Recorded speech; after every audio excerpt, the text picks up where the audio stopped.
Imagine a better Illinois.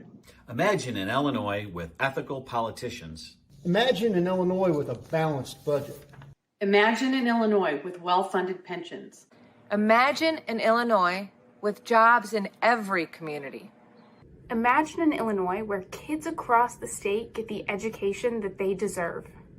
Imagine an Illinois with access to health care that's affordable and mental health care that's available to everyone. Imagine an Illinois with safe streets in all communities. It's time. It's time. It's time. ReImagine Illinois.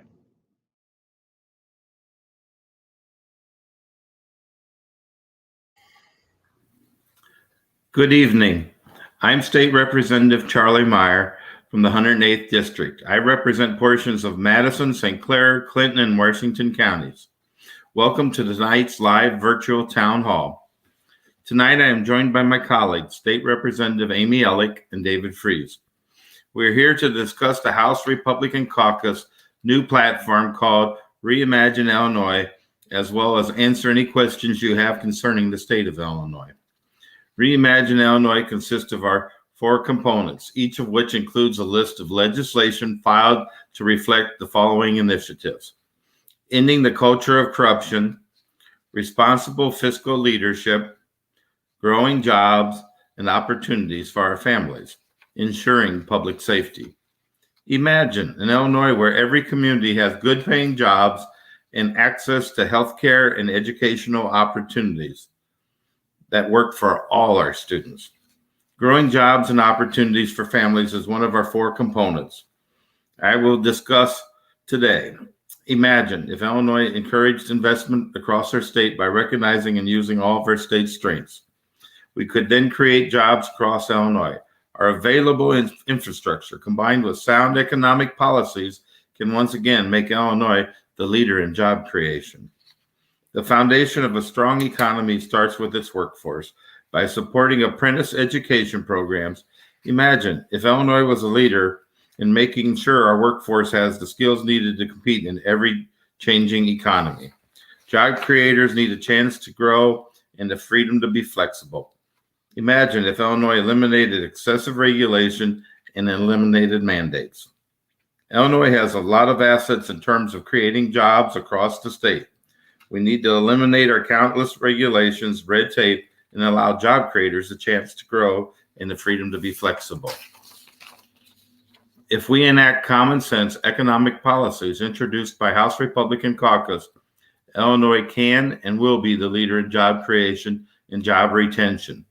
If the legislature approved legislation to help grow jobs and opportunities for our families, then Illinois could be a better place to live and work for generations to come.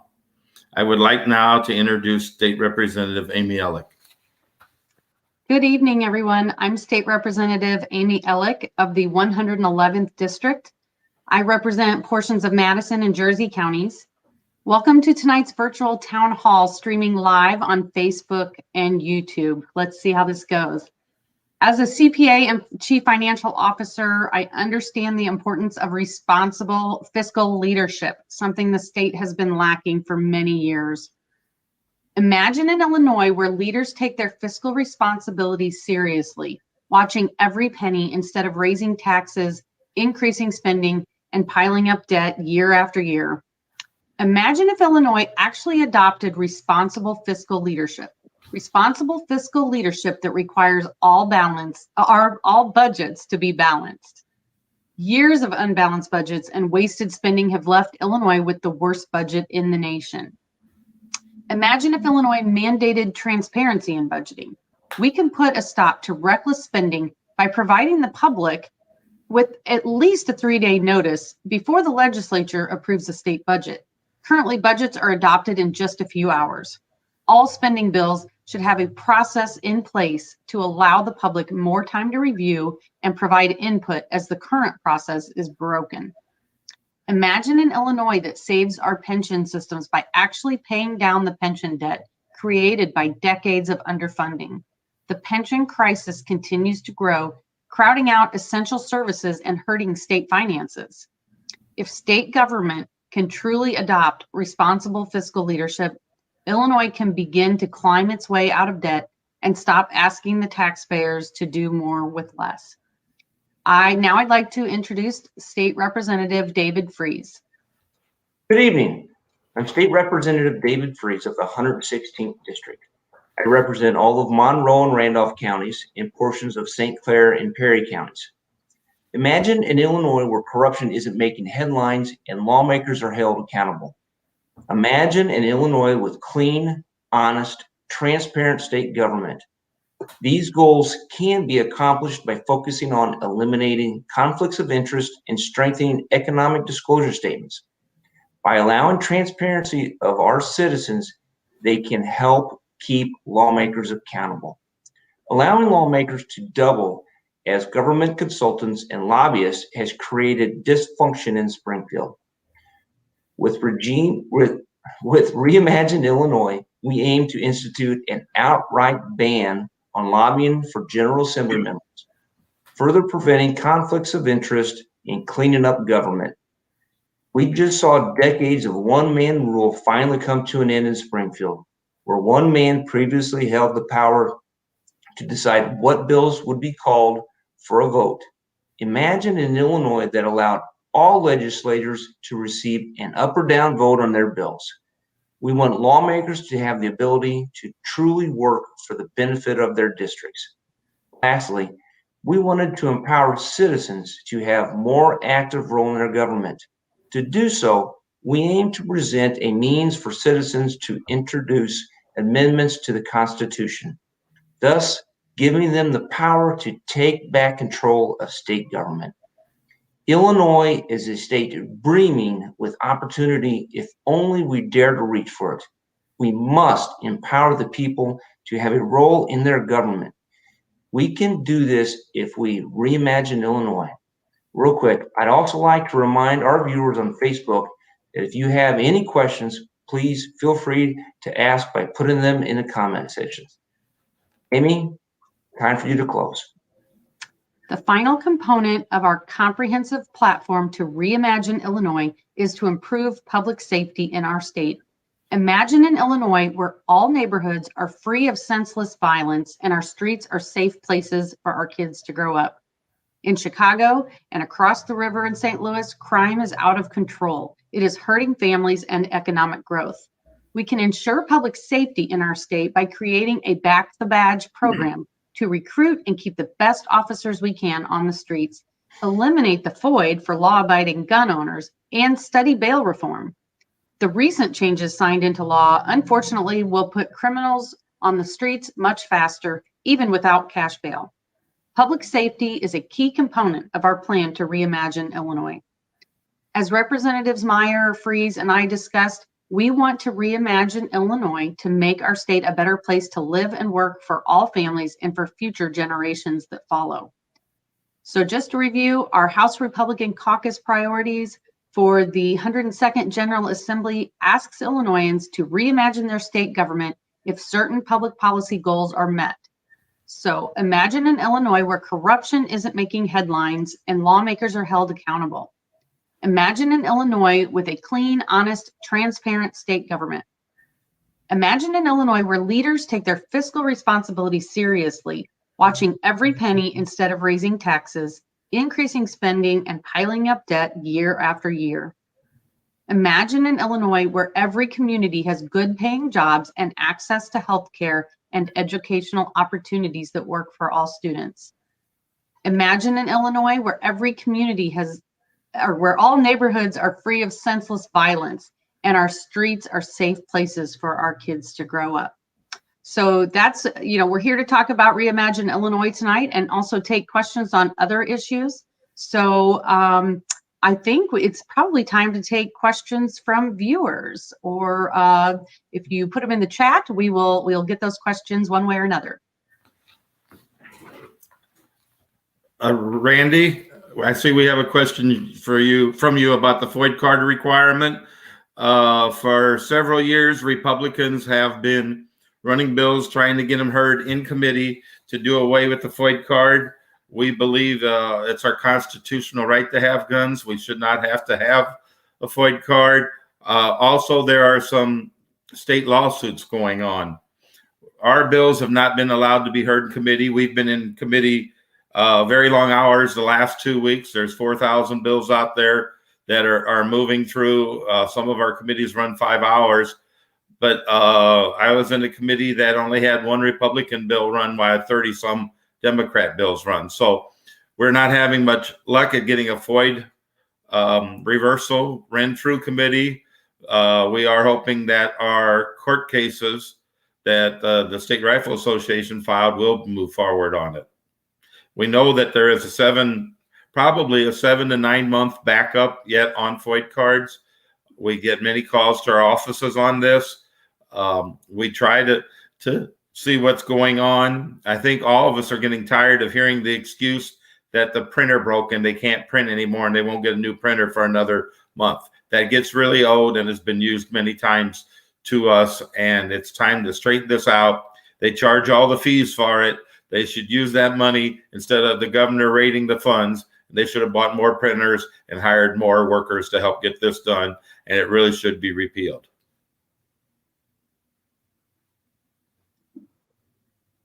I don't know if I could say it much better than that. Good job, Charlie.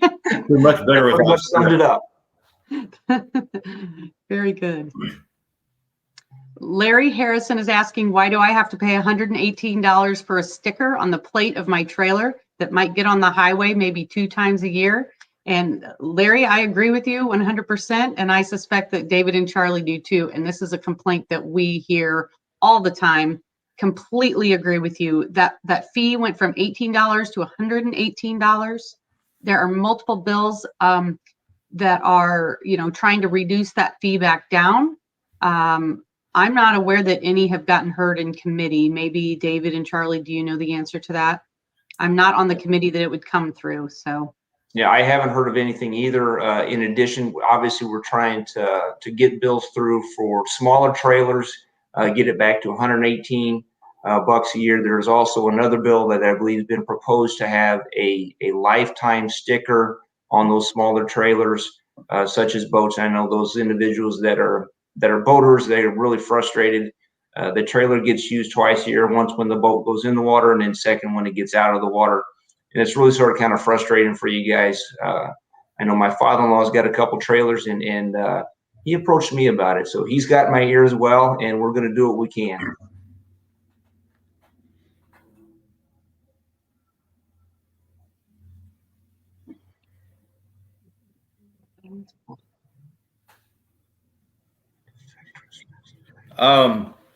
First off, we haven't truly had a balanced budget in the state of Illinois for 20 years. We have laws, a new law on the books. Our funding has to go to our schools. The governor's trying to push off the increase that's supposed to happen every year right now.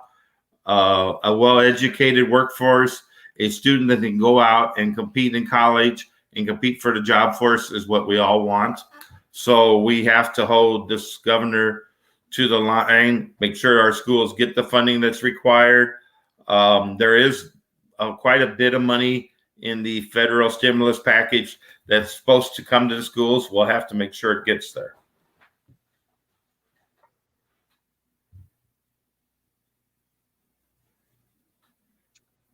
Dave is asking, thank you. Well, thank you for serving. We need you. Thank you, Dave.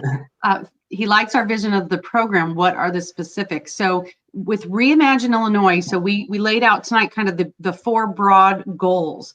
And now kind of the next part of that is the Republican caucus proposing bills that will make our vision happen. So we all, as a caucus, all 45 members have proposed various bills that will fit into many of these categories. So, for example, public safety, maybe these void the FOID bills and things regarding that would fit under that category. So we're sort of categorizing and trying to determine what do we still need to work on, and how are our bills going to get through the process so that we can get ReImagine Illinois to be a reality.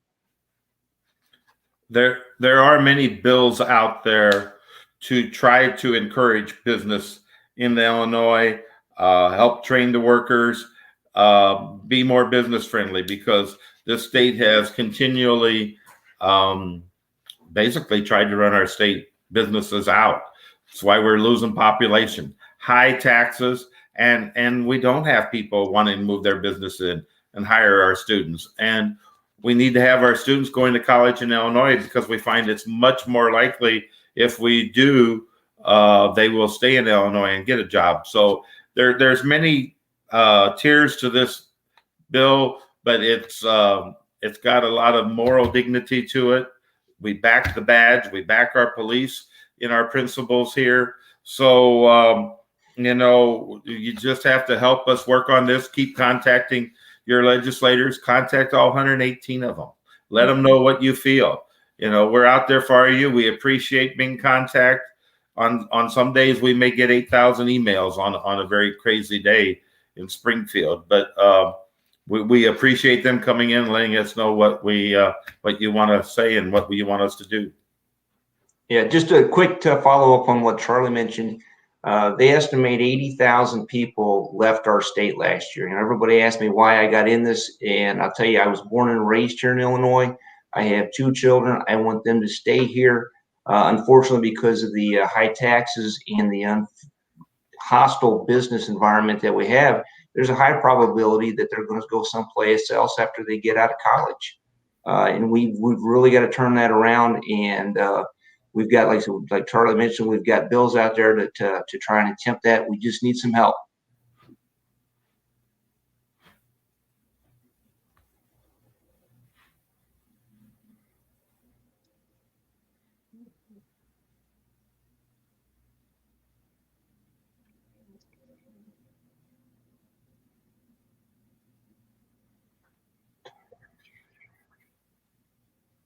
I don't see the rest of what's after the ... So I'm not sure the full extent of the question. But one thing that I will mention is there are some bills related to like pharmacy benefit managers and some pharmacy issues. And I know for me, as I go forward in evaluating those bills as they come before us, I haven't had any in my committees that I'm on just yet, but as it comes before me, I know it's really important to keep the local pharmacies. And that's important to me to look for. So I don't want to just have one or 2 pharmacies. I want those smaller pharmacies that are owned by our local, our neighbors and our community members. I want those to survive and thrive as well. So I specifically though, I haven't heard any bills on the pharmacy issues in the committees that I'm on yet. Yeah, I've met with a couple pharmacists, and this is a big issue. These guys. They support your local ball teams, things like that. And we don't want to have to drive 30, 45 minutes to a pharmacy. I'm lucky. I can drive 2 minutes and I've got a pharmacy in my neighborhood. And we need to keep them. We have lost many pharmacies, and it's not uncommon for a small town pharmacy in a town of 1,500 or 2,000 to lose $30,000 to $50,000 a year these last couple of years. They're struggling to stay in existence. They don't have all the items in there to sell as when you go into these big Walgreens and CVS's. And they are the ones that are around that when you need that pharmacy late or something, you can call them at their home. You have that relationship and they're helping your town. So we will do everything we can to fight to keep our small town, hometown pharmacies there. Yeah, I don't know that that's going to happen. Yeah. Chicago, how do we get rid of Chicago? Chicago is, and the state of Illinois has more, and I find this a little hard to believe, but it is true. We have more Fortune 500 companies than any other state in America. And a lot of these companies are centered around Chicago. A taxpayer in this district, we actually bring in a little more money than what we send to Springfield. The residents of Chicago truly don't get every penny back for what they send in. They're more so in that 85% of the money they pay in taxes back to Chicago. So what we would like to do is have a state where what matters to us should be allowed to happen also. We shouldn't have to live in the Chicago shadow. We should be able to have our rights to raise our families down here and educate our youth the way we want to. And we should have the right to own our guns, go out and shoot guns, and you know, enjoy the life that we're accustomed to here. We shouldn't have to do everything the way Chicago does. It's a big state and we have a lot of differences everywhere. So we would hope our colleagues would work with us so that we all can get what we want for our towns to have a better life for our families.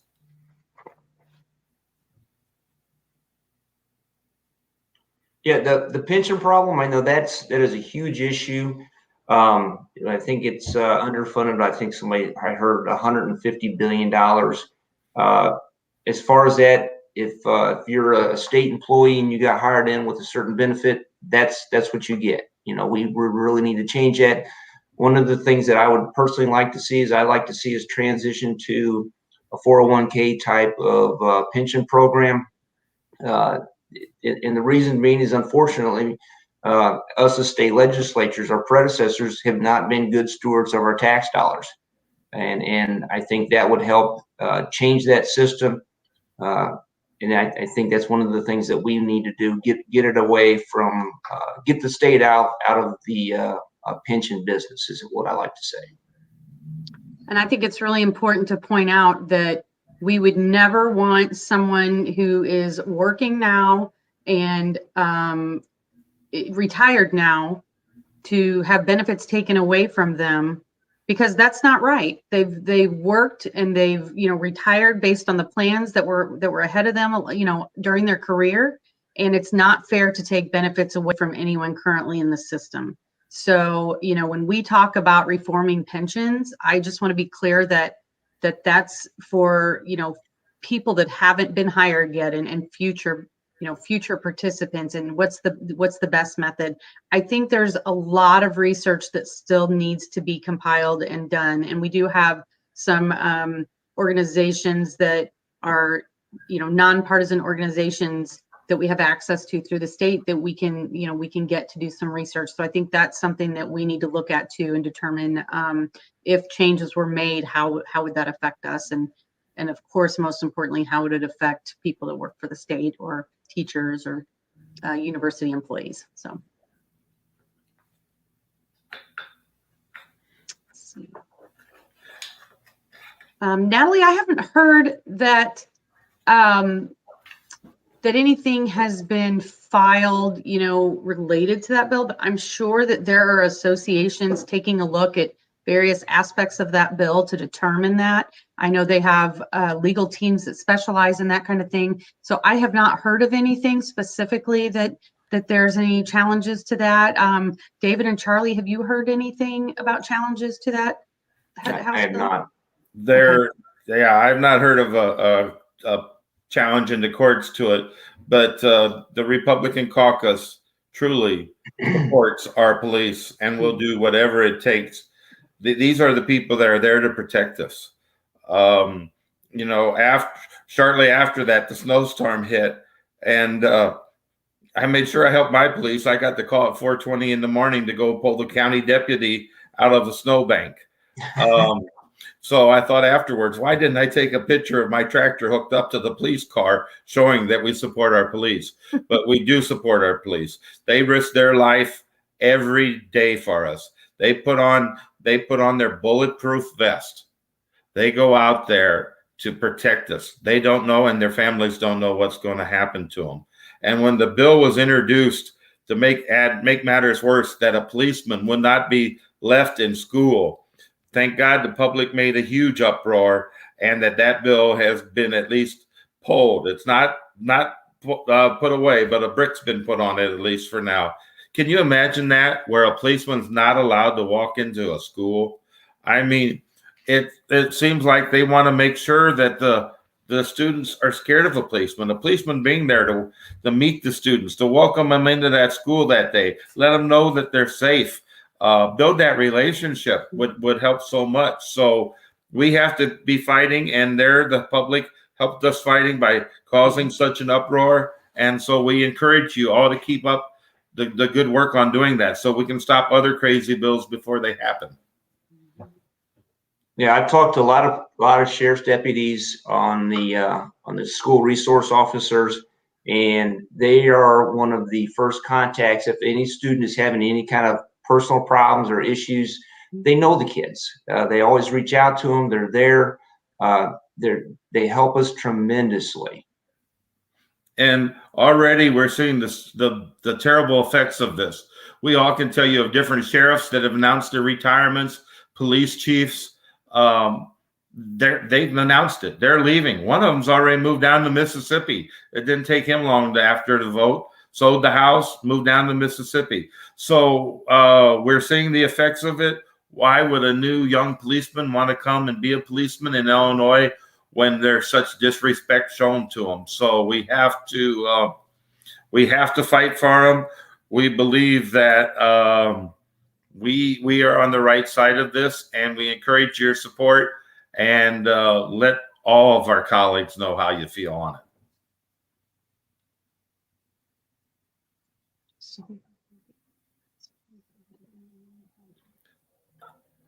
The on the solar program, that is funded by a bill that was passed, and Ameren and ComEd were to put a certain percentage of their funding into it. It has been funding that, but right now I believe the state has held up about $140 million of that. That's not going out for rec credits and other things. There is an energy bill moving now. There are many energy bills moving. It's our general consensus that hopefully all sides of the aisle will be invited to be in negotiations to come up with a energy policy that's good for the state, that's reliable, that doesn't raise our rates extremely high, and that we move towards a green environment and green energy. But we have to be careful that we always have a base load of electric for the state. And so we've got to do it carefully by all sides working together. And those negotiations are ongoing. And hopefully, instead of trying to vote one bill through fast or one other one through fast, we truly have the groups all come together: nuclear, the coal, the wind, the solar. A lot of the new solar bill is paid for by the coal-fired power plants in this new bill. The problem is that they're all being shut down, so their revenue will not be coming in to pay for the new solar. So we have to work it out and work together. And I would be glad to sit at that piece of the puzzle and do it. The reliability of electric to our state is huge. I know I have a solar system on the farm, and during those 7 cold days with the snow and ice on it, it only made 5% of my electric that we needed for the farm. And the plans call for a million gas cars to be taken off of our roads by 2030, and those will also need electric to be charged. So we've got to do this correctly.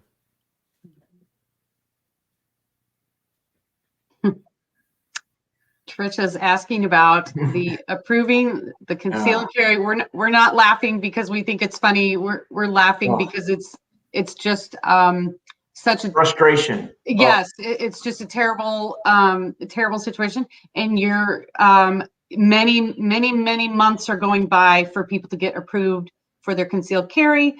Even something simple like I lost my card and I need a renewal, or I need to change my address.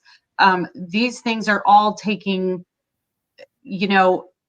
way too months long. And months and months, over a year. I know that my staff person here has been waiting since November of 2019, and it's completely unacceptable. And I think that the state police realize that as well. And we are trying to come up with a solution with them to make this a much quicker process for everybody, which is, what's really the guidelines are, that there is a time limit that they have to get that back to people. And nothing is being met at this point in time. So discussions are ongoing, and we want to be part of the solution. In the meantime, we are, anytime someone calls our offices, we reach out to ISP, and we don't always know exactly what's going to happen with it. You know, they might just say, well, it's still in processing. And that's just as frustrating for us as you, because we want to be able to give you the answers. Some of the answers we get from them is, if you have a common name, it takes longer because of the background checks. They have said that they will try to work on the new ones a little faster than on the renewals. But you know, it's not uncommon right now. 7 to 9 months is where most of them are at. And make sure when you get it, you don't lose it. If you lose your driver's license, I believe it's $10 to get a new one, just to get it renewed. If you lose your concealed carry, I think it's $75.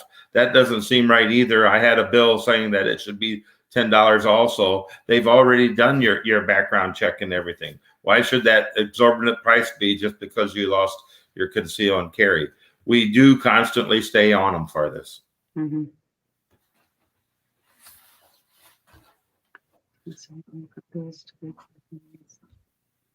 I guess my answer to why is it taking so long for bills to go through hearings, probably because there's so many. That's part of it. We're doing everything in committee on Zoom right now. So I know the three of us and all of our colleagues have been on meetings. This week is actually the deadline for bills to be heard in committee so that they can, you know, get a vote on the floor. So there's a lot of kind of cramming at the end, like you would for a final exam, to try to make sure that we're hitting our deadlines. Charlie, you could probably speak to that as well. Yes, you know, we have committees that start at 3 and get over with at 8:30. We still are more bills, I believe, have been released to committee this year than in the past, but we are still being very restricted on ours. Like I say, when you have 32 Democrat bills and 1 or 2 Republican bills, it seems a little lopsided. I know we are a super minority, but we do deserve more bills than that to move. So there is a process to speed them up once they hit the House now. This is the first year this has been being done, I think, since maybe the 80s, or maybe it never was done, but it was in the Constitution. If they go through a committee and they come out with everybody on the committee passing the bill, voting for it, they can go on a considered consent, and they will be fast-tracked. We may run 20 bills at one time and vote on them then on the House floor to move them quicker. But if there is an amendment being added, or if there was one vote against it, then it cannot be on that fast track in committee. Well, with regards to universities and trying to make them more attractive for our students, I know I was just in a appropriations committee meeting last week, and one of the things obviously that we're trying to do is make it more affordable. I mean, this is a concern of mine because I've got 2 kids and they're teenagers and they're going to be going to college real soon, and it's going to hurt. So there is a lot of consideration, a lot of talk on how we make college more affordable for our residents. On that note, you know, some of our colleagues and myself, we went around when we had seen what was going on with one of the universities. We went down there ourselves and drove around and looked and tried to figure it out. And then we set up a meeting, and then we were told, well, we wish we'd known you were down here. We would have given you a tour. Well, we didn't want that. These universities are spending our tax dollars. We need to be holding them accountable. We need to have them there so our students get the best education possible. And so we are holding them accountable. We want to see proof. We want to see increased enrollment. We want to work with them to see what that's going to take. We want outstanding teachers, and we want our properties looking well, because if you go to a university that's run down, why would you want to send your child there?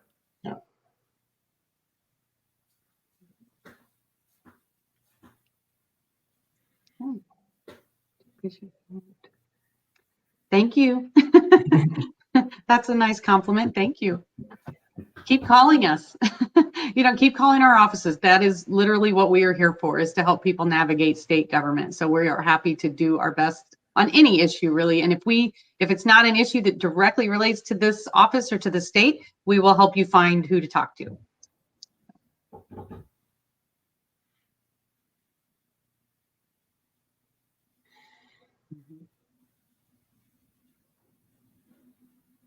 I'm funny you mentioned that because I actually had this conversation with a teacher, and one of the teachers is actually my wife. So that is something we're obviously aware of. And I'm not saying we got the answers to everything, but it's one of the things that we do. I believe that the state should get out of the pension business, and the teachers, the fact that they don't contribute to Social Security is not lost on me because my wife is a teacher. And that would be taken into consideration in any plan going forward. So. And one of the things to remember that a lot of the reports on the pensions and that is the state legislature did come together and there was a change, and there is a tier 2 now. So when you hear of people retiring at 52 or something, if you're a 2-tier employee, you came in 2013 or later, you have to work till you're 67 years old. Your benefits are much less. You don't have the health insurance for life or other things. So there has been some corrections done to pensions. And that was done by a group of legislators working together, and it was constitutional. So it can be done. It's got to be done working together to protect everybody.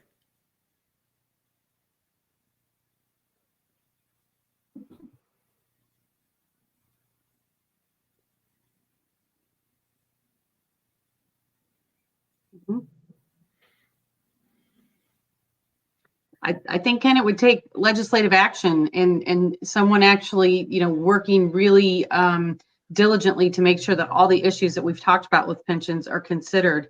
And you're right. I think most private employers are changing to a defined contribution plan, or have already done that, where you put money into, to an account that is your account.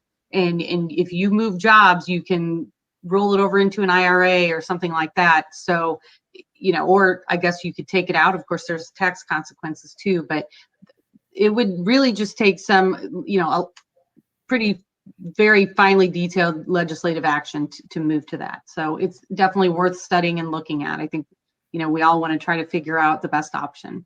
So our last bill that was passed was thrown out by the court system. So anything that's done with pensions ends up in front of the Illinois Supreme Court. So it seems like before, we all knew the last bill would fail. Seems like before you work for a year and a half on a bill that's going to fail, maybe you should come up with one that'll be constitutional and try to do it correctly. So not just say, well, we rented and the court threw it out. It seemed to be that was a plan. All right. I think we're getting ready to wrap it up here. So I want to thank everybody for tuning in. Yeah. Me too. Does David and Charlie, do you have anything else to add? Just always remember to call our offices. We are there working for you. We all have to, right now at this time of year, we have to say a wonderful thank you to our staff. Our staffers in Springfield are going through 4,000 bills, looking at the consequences of each bill, coming up with the analysis of it. They've been working weekends. They've been working 12 and 14-hour days, going through these bills so that we can try to understand them. And we all owe our staff a wonderful thank you, and our office staff. It's been a stressful year with COVID, helping everybody with unemployment, which has been huge in our district, and the fraud going on with it, trying to help landlords who have tenants in there that have never missed a day of work and they're still not paying their rent. So there's many issues out there we keep working on, but our staff is there working with us. So we have to say a thank you to them, and please contact our offices and let us know what you feel, but also contact our colleagues and let them know what you feel. Absolutely. Thank you. Very good. Thanks, everybody. Have a good night. Imagine a better Illinois. Imagine an Illinois with ethical politicians. Imagine an Illinois with a balanced budget. Imagine an Illinois with well-funded pensions. Imagine an Illinois with jobs in every community. Imagine an Illinois where kids across the state get the education that they deserve. Imagine an Illinois with access to health care that's affordable and mental health care that's available to everyone. Imagine an Illinois with safe streets in all communities. It's time. It's time. It's time. ReImagine Illinois.